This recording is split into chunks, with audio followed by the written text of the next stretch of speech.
Indiana in the Morning, presented by First Commonwealth Bank, and it is time now for our interview segment.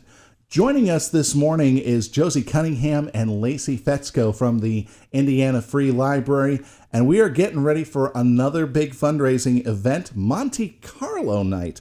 But first off, ladies, good morning. How you doing this morning? Good morning, Josh. How are you? Doing fine. Lacey, how about you? Doing well. It's a beautiful day in Indiana. You got that right.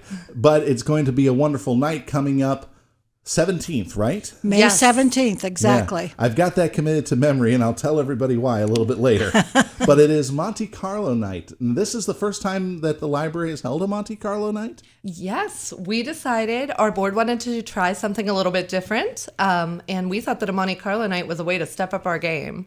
Excellent. So let's go over the particulars. It is, as we said, May 17th. What time is it going to get underway? 5 o'clock in the evening, and it runs till 8 o'clock in the evening, 5 to 8.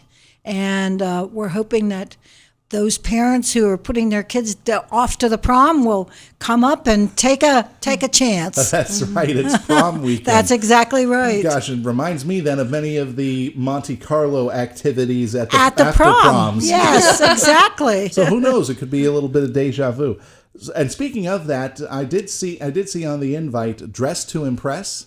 Well, we are encouraging people if they'd like to do like a James Bond moment. And remember, James spent a lot of time in casinos. Oh, yeah. Or if they just want to come as they are, all are welcome. Excellent.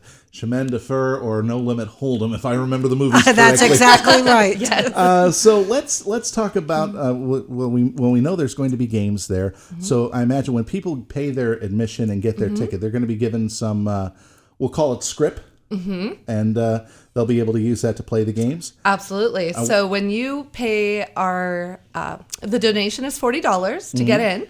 After you register, we'll get you signed in, and we will hand you your envelope of funny money. Yeah. So you'll have your IFL bucks to spend that evening.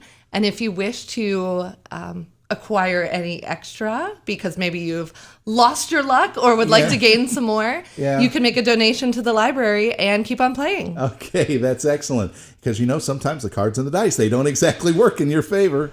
But what can that funny money be used for? So that funny money, at the end of the night, we are going to have a top roller. And that person who acquires the most amount of funny money is going to go home with our new, soon-to-be famous, Golden Book Trophy. Okay, that's actually pretty nice. And I understand there's going to be some other things going on during the night as well. We're going to have entertainment. We're serving hors d'oeuvres. There will be an open bar for beer and wine. I do want to remind everyone out there, you must be 21 to attend this event. So have your ID with you. Have your ID we will be available. checking IDs at the door. Okay, excellent. As you said, this is the first year of doing this.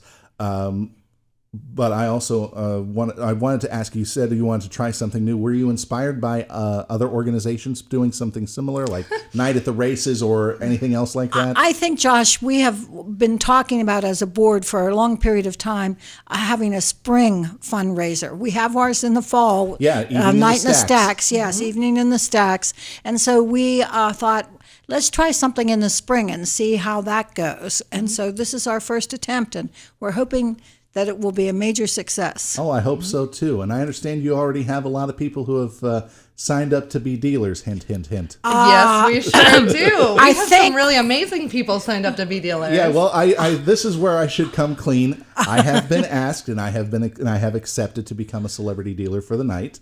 But who else is going to be there? Well, we really appreciate your stepping up for this. Oh, we have Rob Heinrich, the superintendent of schools, Bob Manzi, district attorney. Go ahead. Shireen Hess will be there as County well. commissioner. Wow. Yeah. Nicole Sipos, the borough manager. Borough manager. And we will actually have a pitmaster.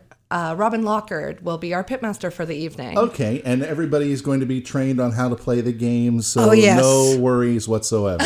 Absolutely. No, they train me how to play the games. That's the bigger question. All right, so that's great. And let's talk about the need for the additional funds, because the library, I mean, it looks like it's going great. A lot of great programs coming out of the library right now, but those programs cost. Josh, we did 599 programs last year. Wow. And we're aiming to go over 600 this year. And those programs that we did reached everyone from toddlers to seniors, and a huge variety. And it does cost money to put those on. And we feel as though, being the heart of Indiana, we feel the library is the heart of Indiana. It just has to go on beating regularly. Well, being of the corner of 9th and Philadelphia Street doesn't hurt that. No, it doesn't. All right. So, Lacey, in your position, talk about just how important it is to continue to receive this sort of funding. Obviously, the need is there for a second fundraiser, but just talk about the need to continue to receive funds and support from the community. So support comes in so many different forms. As a fundraiser, we always jokingly call it time, talent, and treasure. So we have our talent, which are our board members and our staff. Our staff are a vital part of our community and also of the library. And without the funding that we currently receive, we wouldn't be able to put on those programs that Josie was talking about, nor would we be able to come up with new ideas, bring new technology. One thing people don't think about with the libraries is we are not just books anymore. That's right. There is so much more to us. We have digital services. We have a new digital services librarian. Elin is there and actually works one-on-one with some of our patrons. And if we didn't have the funding from the state, from Indiana Area School District, and from some of our boroughs and townships, we wouldn't be able to provide those services in the way that we do. Now, when you talk digital services librarian, this is somebody who can help people surf the internet or apply for jobs online, things like that? Yes, absolutely. Excellent. All right. Let's talk about some of the programs that are coming up, because it is summertime almost. Oh, it is summertime. How does that happen? Yeah. But the library is always full of programs all through the year, but summertime, I think, is the time when it really shines. Our reading program begins when school gets out. Our summer reading program begins June 9th and runs through until almost the end of August. And that's always very well attended. So absolutely. That's for the kids, That's right? for the kids. Yep, Okay. up to ages 18. All right, excellent. And again, looking at reading age-appropriate books. I remember back in the day, I got a bookmark when you filled it up with all the bookmarks. Yes. You got like a free frozen yogurt or something. Yes, exactly. So is it something similar to that? Or is it they have little rewards. They do reading out in the parks. It's really a very vibrant program. What are some of the programs for adults that are coming up? So one of the major programs for adults that are coming up is we have a local author, Bradley J. Martineau, who is joining us to talk about the AI-enabled executive author. Oh boy. Hot topic. Yeah, of course. Artificial intelligence. I mean, predictive text in your email messages is artificial intelligence. So he's coming to talk with our community about artificial intelligence, how to use it, how not to use it. Excellent. He'll be there on May 21st. At 6 p.m. All right, so that's coming up down the road. But let's circle back to the event on the 17th. It is, again, Monte Carlo Night. How much is admission again, the donation? A $40 donation. $40 donation, and if you go down to the felt, you can get topped up again with another donation. Absolutely. That's exactly right. to put it in a slang term. Absolutely. And of course, it all goes back to the Indiana Free Library. Starts at 5 o'clock, runs till 8 that night. Correct. Excellent. And if anybody wants to buy a ticket in advance, can they do so at the library right now? Right. Absolutely. Circulation desk. At the circulation desk. And any questions on this, where can they go?